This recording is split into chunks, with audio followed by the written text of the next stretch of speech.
말씀 다니엘 3장 1절에서 18절 말씀의 제목은 큰 시험을 이긴 새 성도입니다. 지난주에 우리가 뜻을 정한 다니엘과 새 친구를 통해서 우리가 그들이 뜻을 정해서 시험을 이겼습니다. 그러니까 이번에는 마귀가 더 큰 시험을 줬습니다. 그런가 하면 그들이 첫 번째 시험을 이겨서 바벨론 나라의 도지사가 되어서 여러 지역을 다스리고 다니엘은 총리가 되어가지고 있었습니다. 첫 번째 시험보다 더 어려운 시험이라고 할 수 있습니다. 사람이 이렇게 일반으로 있을 때는 어떤 시험을 좀 이기기가 좀 쉽지만 고위직에 올라가면 믿음 지키기가 좀 더 어렵습니다. 왜 그런가 하면 그 직책에서 물러나지 않으려고 그래서 신앙을 양보하는 사람들이 더러더러 있습니다. 그래서 이들에게 더 큰 시험이 오게 되었는데 이제 우리가 다음 주면 설 연휴가 됩니다.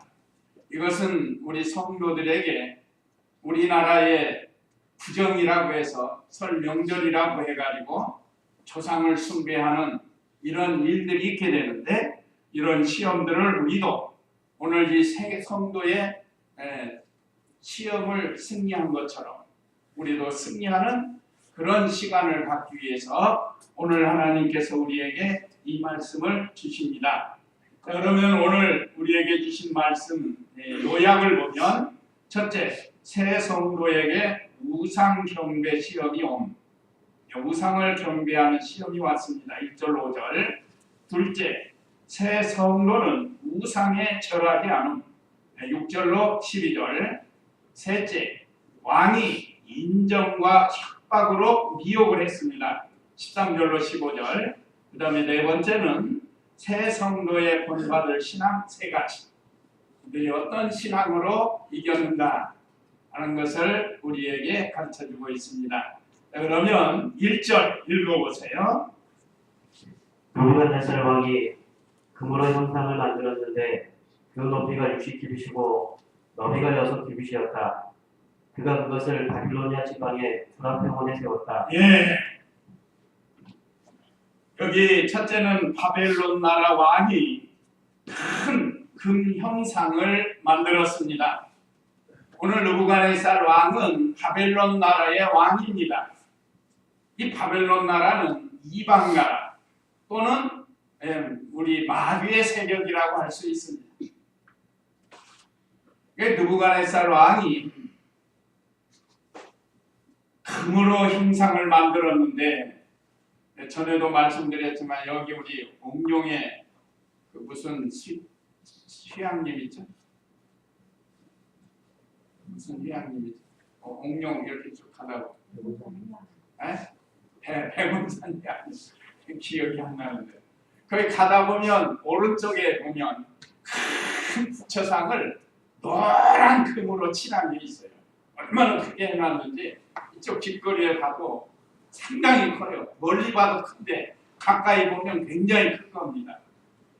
그런데 여기 느부갓네살 왕도 이런 금 형상의 신상을 만들어 놓고 이제 이 새 성도를 시험하게 되는 겁니다. 오늘 여기 보니까 높이가 60규빗이라고 했습니다. 60규빗이면 한 규빗이 손가락 끝에서 발꿈치까지가 한 규빗인데 약 45cm. 좀 긴 사람은 50cm도 되겠죠. 약 45cm로 계산하면 약 몇 미터인가 27m. 27m면 요즘 층으로 말하면 아파트가 1층이 3m로 잡으면 약 9층 정도 되는 그런 높이입니다. 그리고 넓이는 여기 2.7m, 6규빗이니까 10분의 1 하면 6규빗이니까 2.7m 정도, 약 3m 정도 되는 겁니다. 그런 금신상을 이 두라 평지에다가 세웠어요. 여기 그가 그것을 바벨로니아 지방의 두라 평원에 세웠다. 구역에는 평지로 되어 있는데 평지가 사람들이 살기가 좋잖아요. 그런 데다가 이걸 세웠어요. 그 사전을 보니까 오래전에 그 터를 발견한 것 같다고 그래요. 이 정도 되는 터가 이 바벨론 그 지역에서 발견이 됐다고 하는데, 어쨌든 이 넓이가 약 3m, 높이가 약 9m 정도 되는 이런 금신상을 만들었습니다. 옛날이나 지금이나 우리나라도 이 우상이 상당히 많아요. 우리 집사님들도 어디 산 같은 데 가보면 좀 아름다운 곳에 천부철가를 만들어 놓고 거기다가 우상 만들어 놓고 거기서 경배하고 있다는, 참 안타까워요. 경치 좋은 자리 같은데 그런데 딱 자리 잡아가지고. 우리 성도들은 우리 출애굽기 20장이 10계명장인데 그 출애굽기 20장 한번 거기 4절에서 5절 한번 읽어 보시기 바랍니다. 출애굽기 20장 4절에서 5절 말씀.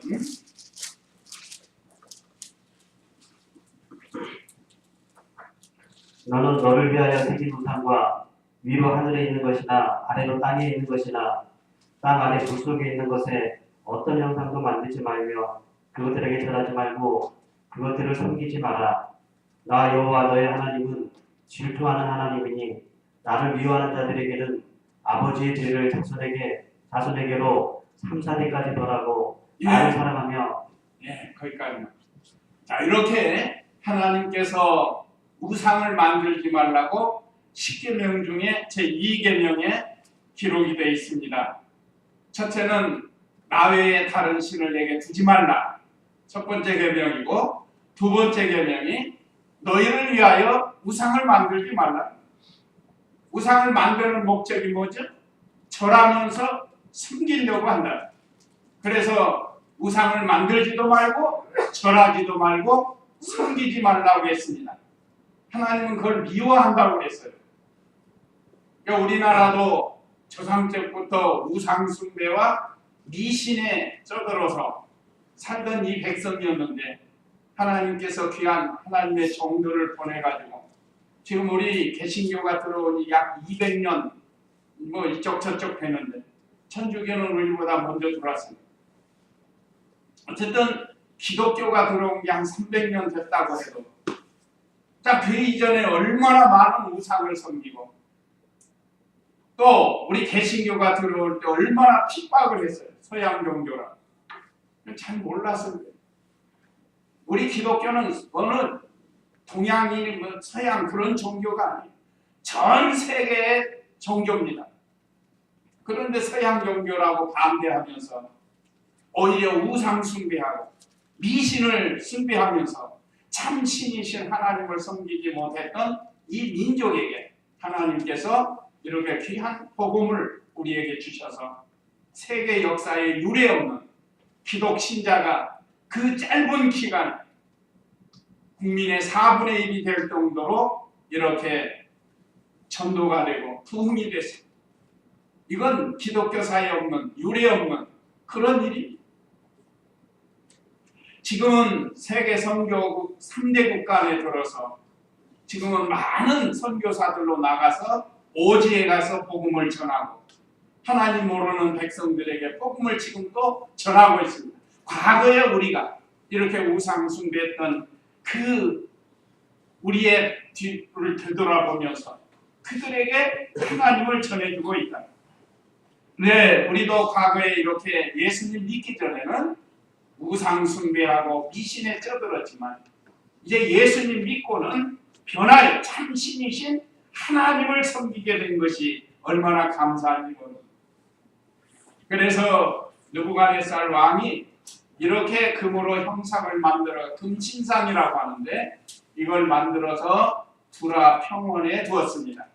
이전에 우리 인류 시작할 때 홍수로 멸망당한 사건이 있었죠. 노아 시대에.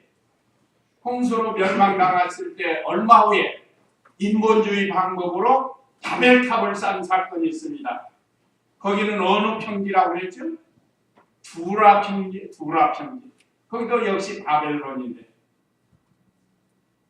거기에다가 바벨탑을 쌓고 하나님을 진노케 해서 그들의 언어를 혼잡케 하는. 그래서 오늘날 세계 각국 사람들이 언어가 달라요. 요즘 우리 학생들 영어 공부하려면 얼마나 힘들고, 또 어떤 사람은 뭐 중국어 공부하고 일본어 공부하고, 또 이렇게 언어가 왜 이렇게 흐트러졌는가? 그 바벨탑 사건 때문에 그렇게 됐습니다.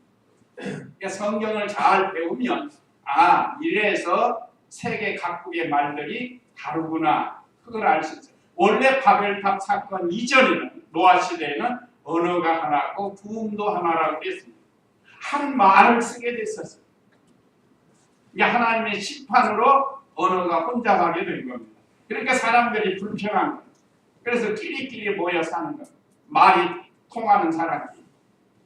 그래서 우리 한국 사람은 한국말을 어려서부터 배워가지고 이렇게 살게 돼요. 이와 같이 하나님을 진노케 하는 일이 우상을 만들어서 섬기고 절하는 것, 하나님이 싫어하십니다. 그래서 2절 3절에 보면 나라의 모든 신하를 이 신상 앞에 세웠습니다. 2절 읽어보세요. 느부갓네살 왕이 사람을 보내어 총독들과 주지사들과 보지사들과 자문관들과 재무관들과 재판관들과 치안관들과 각 지방의 모든 관리들을 모아 느부갓네살 왕이 세운 형상의 제막식에 오게 하였다. 그래서 총독들과 주지사들과 보지사들과 자문관들과 재무관들과 재판관들과 치안관들과 각 지방의 모든 관리들이 느부갓네살 왕이 세운 형상의 제막식에 모여 느부갓네살이 세운 형상 앞에 섰다. 예. 자, 이 많은 그동안 바벨론 나라가 여러 나라를 정복해서 거기에서 일꾼들을 세워가지고 나라의 일꾼들을 세웠다는 신하로 삼아가지고 거기에 오늘 다니엘과 새 성도도 여기에 들어간 거예요. 그러니까 그 금신상 앞에 안 갈 수가 없습니다.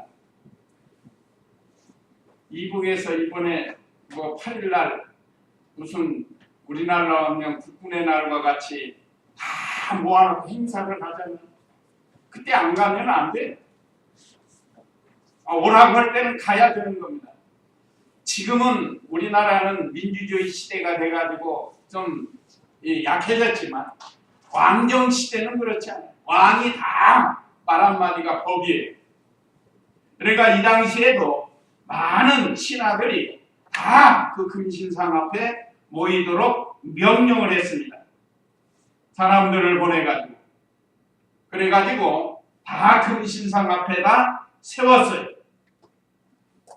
그래서 여기 제막식에 모여 느부갓네살이 세운 형상 앞에 섰다.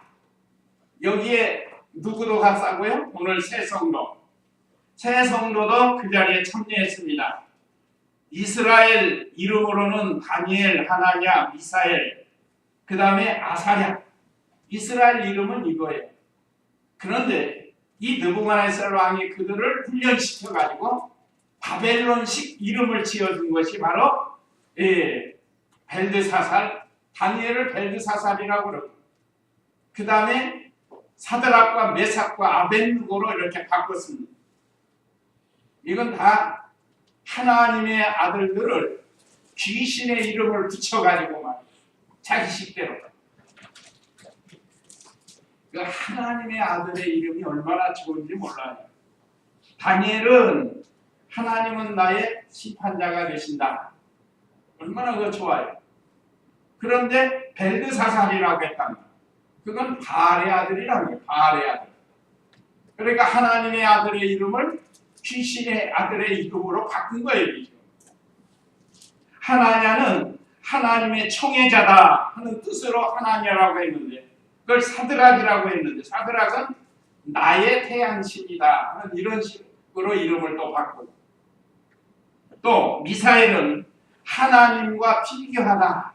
하나님과 비교해보는 거 얼마나 좋아요. 우리 크리스찬들이.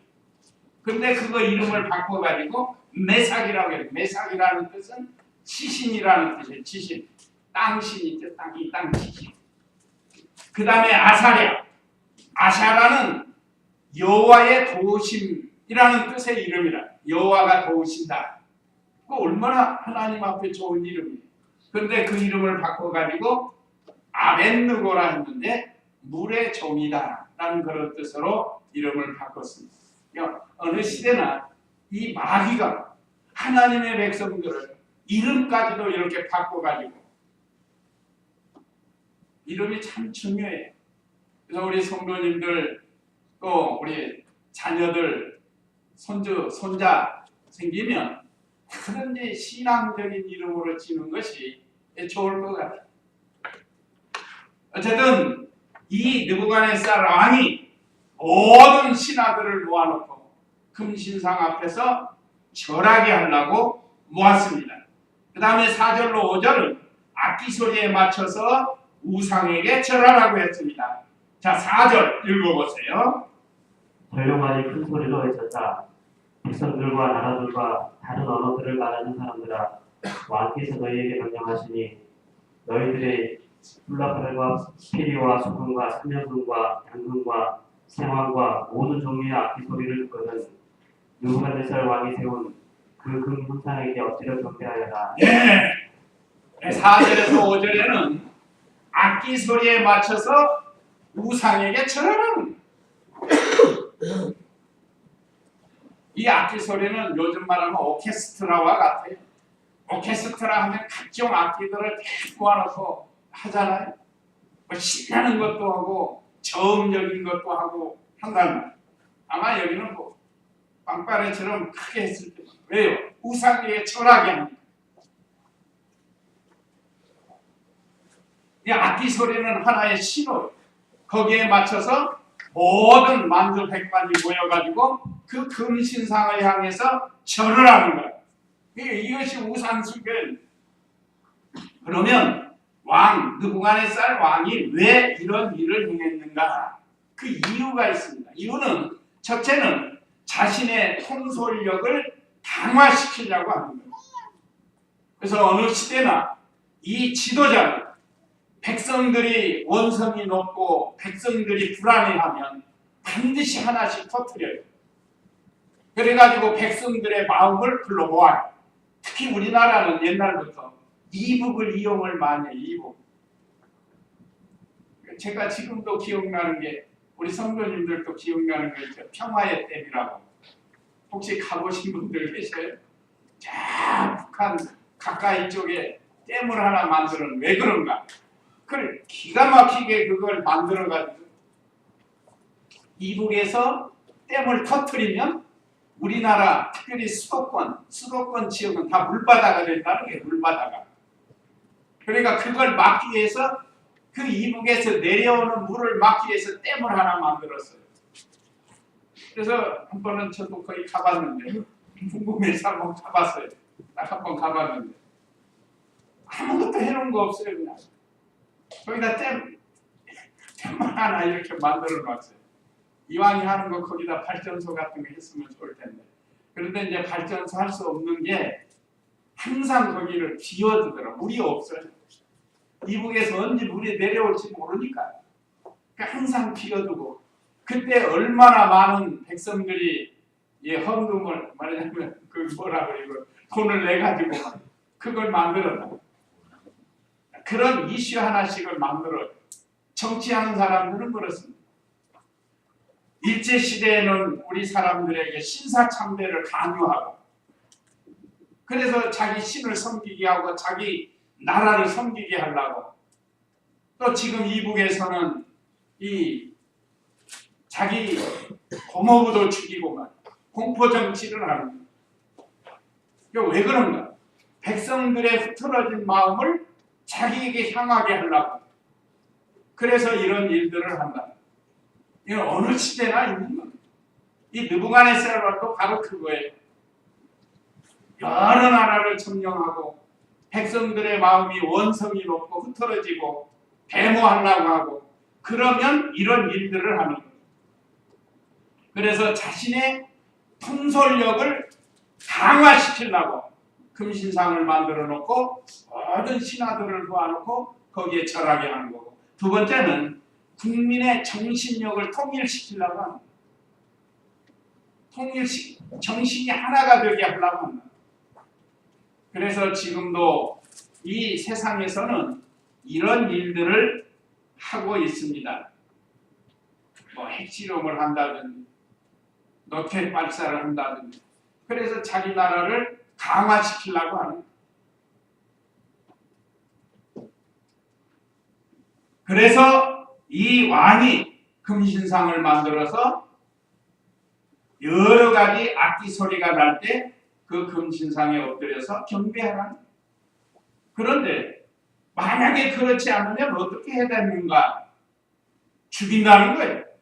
금신상에 절하지 않으면 죽인다는 겁니다. 그 내용이 6절에서 12절인데, 그러나 새 성도는 우상에게 절하지 않았어요. 6절 읽어보세요. 누구든지 엎드려 경배하지 않는 자는 그 즉시 맹렬히 불타는 용광로 가운데 던져질 것이다. 예, 절하지 않으면 맹렬히 타는 용광로에 집어넣겠다는 거죠. 저는 이 맹렬히 타는 용광로면 우리 광양제철 아직 가보지는 않았는데 그 한 번도 아직 못 가봤어요. 근데 거기 보면은 그 얼마나 이 뜨겁겠어요. 철을 녹이는 거예요. 녹이는 거. 얼마나 그 용광로가 뜨겁겠어요. 우리 성도님들은 거기 계시는 분들 거기 있으니까 잘 아시겠죠. 말하자면 맹렬히 타는 용광로에 금신상하게 절하지 않는 사람 집어넣는다는 거예요. 얼마나 무서운 형벌입니까? 그래서 사실은 마귀가 느부갓네살을 이용해 가지고 이 새 성도, 다니엘은 지금 어디 외국에 출장 갔는지 오늘 본문에서는 안 나와요. 그런데 이 새 성도, 아까 말씀드린 사드락과 메삭과 아벳느고를 향해서 지금 이 시험이 온 겁니다. 절하지 않으면 맹렬히 타는 용광로에 집어넣는다. 이거 예수님 믿지 않는 사람은 아무 상관 없어요. 그렇잖아요? 그 사람은 절할 거니까.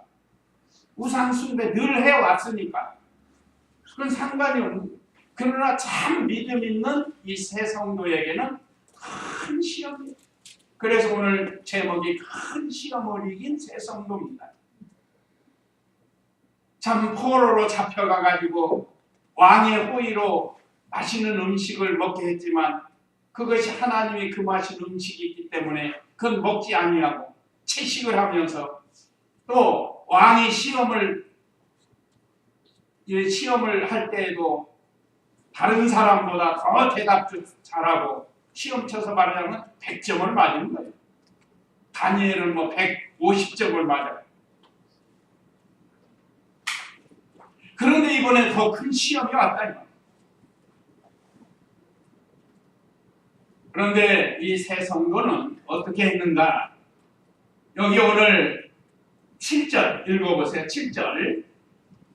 그때 모든 백성들이 훌라팔과 피리와 수금과 사면금과 양금과 모든 종류의 악기 소리를 듣자 모든 백성들과 나라들과 다른 언어들을 말하는 사람들이 엎드려 느부갓네살 왕이 세운 금 형상에게 경배했다. 예, 악기 소리가 나니까 모든 사람이 우상 앞에 엎드려서 절을 한 거예요. 우상 앞에 엎드려서 하는 거예요. 요즘도 우리 불교계 같은 거 엎드려서 뭐 하잖아요. 우상 앞에 다들 엎드려 절하는데 새 성도는 가만히 서 있는, 절하지 않는. 이 사람들은 하나님께서 더 좋은 거 주실 줄로 믿고 하나님 의지하고 하나님의 말씀을 생명 내어놓고 지키려고. 다른 사람은 다 절했습니다. 악기 소리가 나니까. 다른 나라들과 다른 언어들을 말하는 사람들이 다 엎드렸어요. 이 당시 바벨론 나라는 큰 대국입니다. 대국. 요즘 뭐 중국처럼 큰 대국이에요. 많은 나라를 점령해가지고 그 나라들 언어가 다르고, 중국도 언어가 얼마나 많은지 모르는데 지금도 언어 통일이 안 돼가지고. 그래서 다른 사람들은 다 우상에게 절했습니다. 그런데 우리 새 성도는 절하지 않으니까 대적자들이 새 성도를 보고 이제 참서, 고소를 하는 거예요. 그 내용이 8절에서 12절입니다. 8절 읽어보세요. 그때 어떤 갈대아 사람들이 다가와서 유다 사람들을 참소하여 느부갓네살 왕에게 말하였다. 왕이시여 만수무강을 빕니다. 왕이시여 왕께서 칙령을 내려 훌라풀과 피리와 소금과 사면금과 양금과 생황과 모든 종류의 악기 소리를 듣는 자는 누구나 금 형상에게 엎드려 경배하라고 하셨고 누구든지 엎드려 경배하지 않는 자는 맹렬히 불타는 용광로 가운데 던져질 것이라고 하셨습니다. 그런데 왕이시여 유다 사람 사드락과 메삭과 아벨드고는 왕께서 바빌로니아 지방의 일들을 관할하도록 임명하신 자들인데 이 사람들이 왕을 존중하지 않으며 왕의 신들을 섬기지도 않고 왕께서 세운 그 금 형상에게 경배하지도 않습니다. 예, 이제 참소가 나서 이건 대적이고 마귀에게 속한 사람, 마귀에게 속한 사람이 참 성도의 신앙을 무너뜨리려고 왕에게 고소를 한 거예요. 내용은 금신상에 절하지 않은 거예요. 이 새 성도 세드락과 메삭과 아벤누고는 하나님의 말씀, 하나님을 섬기는 하나님의 백성이기 때문에 자기들은 어려서부터 우상 숭배하는 일을 죄로 여기고 절하지 않는 거예요. 그래서 다른 사람은 다 절하고 있지만 그 시간에 뭐 했을까요? 서서 기도한 거예요. 기도. 하나님께 기도하는 거예요. 주여 이 백성들을 불쌍히 여겨주시옵소서. 이 백성들을 불쌍히 여겨주시옵소서. 하나님을 알지 못하고 하나님만이 경배를 해야 되는데 우상 숭배하고 있습니다. 지나간 일인데 저도 그 예비군 훈련을 가면 그 모여가지고 의식하잖아요. 애국가 부르고 또 전멸 장병들 나라를 위해서 순국한 열사들을 위해서 뭐하죠? 묵념하는. 저는 안 해요. 그 시간에 하나님께 기도하는 그 자리에 서서. 오늘 여기서도 그 자리까지는 갈 수가 있습니다. 그러나 그 일에 동참하면 안 된다는 게 동참하면. 우리가 그 자리까지는 갈 수 있지만 동참해서는 안 된다는 것을 여기에서 우리에게 가르쳐 주는 겁니다. 그래서 이번 명절에도 우리가 다 모여서 같이 참여할 수 있지만 하나님의 말씀에 어긋난 일은 하지 말아야 된다는 것을 우리에게 가르쳐 주는 거예요. 그래서 해적자들이 어떻게 하든지 이 참 성도들의 신앙을 무너뜨리려고 이렇게 참소를 했습니다. 그렇지만 이 세 성도는 절하지 않은 거예요.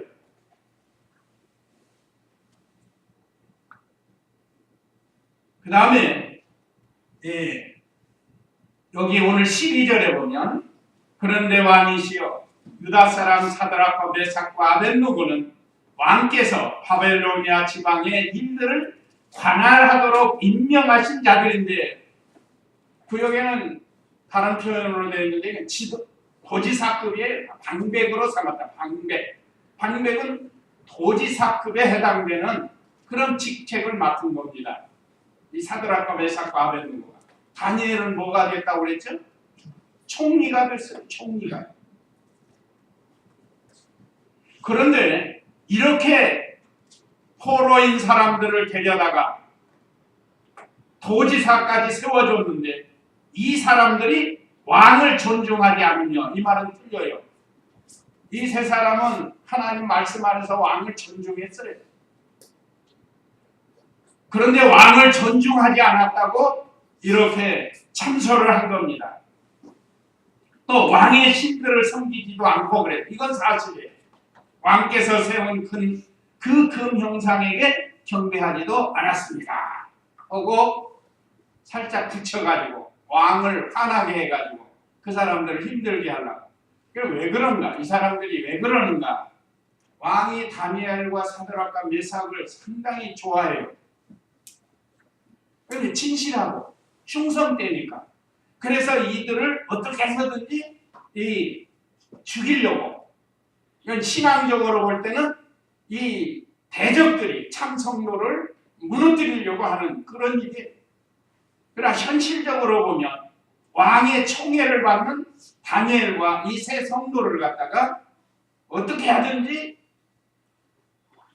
미움을 사게 해가지고 없애버리려고 한 겁니다. 이 정치하는 것은 굉장히 매정해요. 때로는 아버지, 때로는 형제, 뭐 가차없이 내치는 거예요. 이 정치가 바로 그런 거예요. 자기의 정적들은 어떻게든지 없애려고 하는 거예요. 바로 오늘 여기 대적들이 바로 그런 사람들이에요. 그러나 이 세 성도는 조금 더 굴하지 아니하고 이번에는 이 마귀가 이렇게 역사를 했지만 그래도 안 하니까 이번엔 다른 방법으로 또 이 세 성도의 신앙을 무너뜨리려고 합니다. 그게 13절로 15절인데 왕이 인정과 협박으로 미혹을 하는 그런 내용입니다. 인정을 먼저 베풀어요. 한번 13절 읽어보세요. 그러자 느부갓네살이 매우 진노하여 사드락과 메삭과 아벤노고를 데려오라고 명령하므로 이 사람들을 왕 앞으로 데리고 갔다. 느부갓네살이 그들에게 말했다. 사드락, 메삭, 아벤노고야, 너희가 나의 신들을 섬기지도 않고 내가 세운 그 금 형상을 경배하지도 않는다고 하는 것이 사실이냐? 예, 이거 보세요. 왕이 참소를 듣고 새 청년을 불렀어요. 처음에는 그 말을 듣고 진노를 했다. 누가 그랬는가? 그러자 느부갓네살이 매우 진노하여 사드락과 메삭과 아벤노고를 데려오라고. 그러니까 사람들이 이 사람들을 왕 앞으로 데리고 갔다. 새 성도를 왕의 앞으로 데리고 갔습니다. 자기 말을 듣지 않는다고. 그러면서 14절이 이게 인정을 베풀어서 하는 말이에요. 사실인지 물어보는데 느부갓네살이 그들에게 말했다. 그들을 보니까 이 사람들 평소에 충성된 신하들이라 자기에 맡겨진 직무를 잘 감당하는 뭐 뇌물 받지도 아니하고 무슨 이성 문제로 걸리지도 않고 요즘 그런 것 때문에 얼마나 우리 언론이 난리예요. 이성 문제 때문에 난리잖아요. 그런데 이 사람은 그동안 지켜보니까 아주 충성된 사람들이라. 그러니까 왕이 부드럽게 말하는 거예요. 사드락, 메삭, 아벤노고야, 너희가 나의 신들을 섬기지 않고 내가 세운 그 금 형상을 경배하지도 않는다고 하는 것이 사실이냐 하고 이렇게 부드럽게 물어보고, 이게 인정이에요. 인정.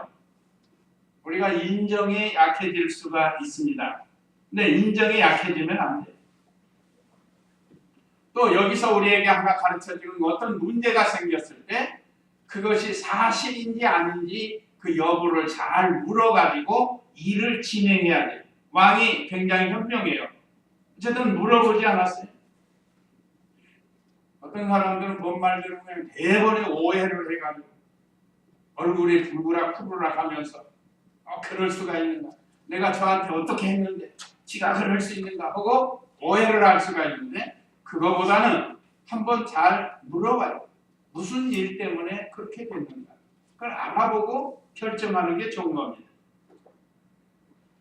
그래서 이번에는 왕이 협박을 하는 거예요. 인정으로 안 되니까. 15절 읽어보세요. 만일 지금이라도 너희들이 뿔라펠과 피리와 수금과 사면금과 양금과 생황과 모든 종류의 악기 소리를 들을 때 내가 만든 형상 앞에 기꺼이 엎드려 경배하면 좋으나, 만일 너희가 경배하지 않는다면 너희는 맹렬히 불타는 영광의 가운데 던져질 것이니, 그러면 그 어떤 신이 너희를 내 손에서 구해낼 수 있겠느냐? 예. 여기 1절, 15절 상관절은 다시 또 인정을 베푸는 거예요. 이거 하기 어려운 거 아니에요? 다시 한번 악기 소리가 날 때 그때 너희가 경배하면 살려줄 것이고, 그때도 경배하지 않으면 너희는 뜨거운 풀무불에 집어넣을 것이다. 그러면 어떤 신이 내 손에서 너희를 건져내겠느냐 하고 왕이 인정과 협박을 한 겁니다. 아니면 다시 한번 기회를 준 거예요. 한번 생각해보자. 큰 행사를 하는데 첫 번째 잘 했는데 이 세 사람 때문에 다시 해야 된다. 그렇게 할 수가 있겠어요? 이거 대단한 인정을 베푼 거 보니까 평소에 이 사람이 왕에 대해서 충성한 사람들이, 그러나 신앙은 양보를 안 한 거예요. 신앙 양보. 우리가 이걸 본받아야 되는 거예요. 그러니까 기회 주었을 때 경배하지 않으면 그 용광로에 다시 집어넣겠다고 협박을 한 겁니다. 그러면 너희가 섬기는 신도 구원하지 못할 것이다. 근데 이거 하나님을 몰라도 너무 몰라요. 만능의 하나님을 몰라서 그런 겁니다. 그래서 지금도 세상 사람들은 몰라서 하나님이 어떤 분인지 몰라서 우리 성도들을 괴롭힐 때가 있어요. 몰라서. 그러니까 그런 사람에게 우리가 신앙 생활을 통해서 알려줘야 됩니다. 말씀을 전해서 알려줘야 돼요. 왕은 하나님이 어떤 하나님이신지 잘 몰라요. 자, 그 다음에 마지막으로 새 성도의 본받을 신앙 세 가지. 16절로 18절. 상당히 인정과 협박을 견디기가 어려운데 잘 이겨내는 이 새 성도가 어떻게 이기는가? 우리에게 본받을 것 세 가지를 가르쳐 주는데 16절 읽어보세요. 하늘과 메사가 아벤누고가 왕에게 대답하여 말하였다. 누부갓네살이시여, 우리가 이 일에 대해 왕께 대답할 필요가 없습니다. 첫째는 하나님께 대한 변함없는 신앙, 변함없는 신앙이에요. 아무리 왕이 인정을 베풀고 협박을 해도 두려워하지 않고 그 변함없는 신앙을 가지고 사드락과 메삭과 아벤누고가 왕에게 대답하여 말했다. 누부갓네살이시여, 우리가 이 일에 대하여 왕께 대답할 필요가 없습니다. 이것도 얼마나 겸손하게 말합니다. 사람이 아해서 닳고 어해서 닳다고 그랬습니다. 왕이시여, 우리는 결코 우상에게 절할 수 없습니다. 그렇게 하는 거라고. 이거 얼마나 부드럽게. 왕이시여, 우리가 이 일에 대하여 함께 대답할 필요가 없습니다. 이걸로 끝난 게 아닙니다. 17절 읽어보세요. 만일 그렇게 된다면 왕이시여, 우리가 섬기는 우리의 하나님께서 맹렬히 불타는 용광로에서 우리를 구해내실 것이고 또 왕의 손에서도 구해주실 것입니다. 하나님의 만능을 믿는 신앙이, 만약에 우리가 금신상에 절하지 않고 우리가 풀무불에 들어간다 할지라도, 용광로에 들어간다 할지라도 능히 하나님은 거기서 건져주신 능력의 하나님이십니다라고 믿은 거예요. 이게 만능의 하나님을 믿은 겁니다. 우리가 이 사건을 보면, 이 신앙을 보면 믿음 지키다가 중간에 신앙의 정교를 버리지 않는 거예요. 오늘날 어떤 크리스찬들은 믿음 생활하다가 조금 뭐 하면 떠나가고, 근데 신앙의 정교를 못 지킵니다. 근데 오늘 저와 우리 성도님들은 이 성도들처럼 아무리 왕이 인정을 베풀고 협박을 한다 할지라도 신앙이 퇴보되지 않고 중단하지 않고 계속해서 나가. 거기에는 하나님의 능력을 믿는 신앙이 필요합니다. 하나님께서는 반드시 구원해 주실 겁니다. 여기서 끝난 게 아니에요. 또 하나 더 좋은 신앙. 마지막 18절 읽어보세요. 만일 그렇게 하지 않으시더라도 왕이시여, 우리는 왕의 신들을 섬기지도 않고 왕께서 세우신 금 형상에게 경배하지도 않을 줄 아십시오. 이거는 하나님께 대한 순교적인 신앙, 이 최고의 신앙. 만약에 우리를 풀무불에 던진다 할지라도, 그러니까 여기 18절에 그렇게 아니하시더라도 한 것은 우리가 풀무불에 들어갔을 때와 하나님이 우리를 건져주지 않으실지라도 죽어도 우리는 왕의 신들을 섬기거나 왕께 세우신 금 형상에게 경배하지도 않을 줄 아시지요. 하고 순교적 신앙을 가진 겁니다. 이게 죽으면 죽으리다.